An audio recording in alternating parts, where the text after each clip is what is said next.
Pria berinisial AT ditetapkan sebagai tersangka setelah menghamili anak tirinya berinisial AM dan membunuh bayinya di Cabang Bungin, Kabupaten Bekasi. Aksi keji itu terbongkar berkat adanya warga yang melaporkan hal tersebut ke polisi RW. Terima kasih kepada warga yang telah melaporkan kejadian tersebut kepada polisi RW Aibda Priyonggi hingga kasus ini cepat terungkap, kata Kapolres Metro Bekasi Kombes Teddy Aditya Benyahdi dalam keterangan Rabu 5 April 2023. Metro Bekasi Kompol Gogo Galesung mengatakan, tersangka melakukan pemerkosaan terhadap anak tirinya selama 1 tahun. Korban diperkosa hingga hamil dan melahirkan. Korban diperkosa sebanyak 10 kali hingga hamil dan melahirkan, kata Gogo. Korban kemudian melahirkan di kamar mandi pada hari Sabtu, tanggal 25 bulan Maret. Setelah bayinya lahir, tersangka AT membunuh bayinya. Bayinya lahir di kamar mandi, kemudian sama si tersangka dibunuh, ucapnya kembali. Tak sampai situ, tersangka bahkan meninju bagian wajah bayi tersebut. Dia menghentikan aksi kejinya saat sang bayi berhenti menangis. Lalu bayi tersebut diletakkan dekat ember oleh pelaku dan ditutup menggunakan kain. Kepalanya dipukul-pukul, jelasnya.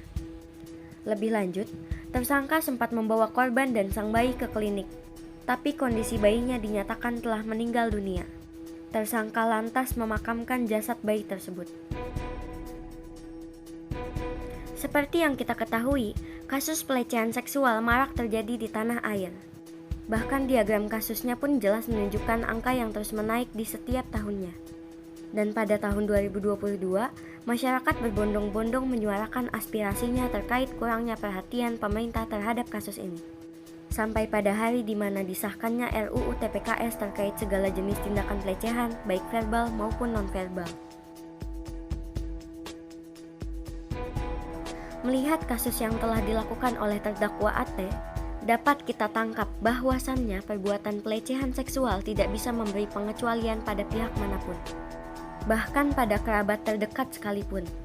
Dengan ini, sekali lagi mendorong kita untuk menanamkan sex education sejak dini, guna melatih moral agar mengerti dan tidak mudah terdorong untuk melecehkan dan dilecehkan.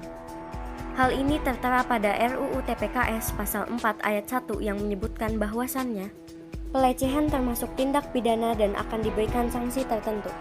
Dengan tegas, pemerintah secara tertulis menyebutkan bahwa pelecehan bukanlah hal yang dinormalisasikan dan termasuk perbuatan tercela.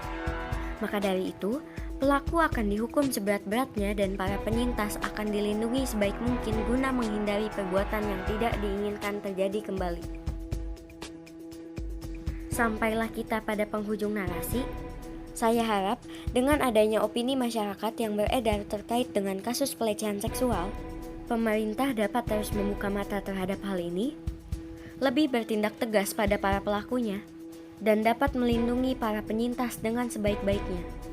Tak hanya itu, diharapkan juga bagi seluruh manusia yang meninggali tanah air ini, agar lebih tersadar akan kasus ini, dan dapat berada di pihak penyintas tanpa harus menyalahkan apalagi menginjak harga dirinya karena suatu perbuatan yang bahkan tidak diinginkan oleh penyintas itu sendiri.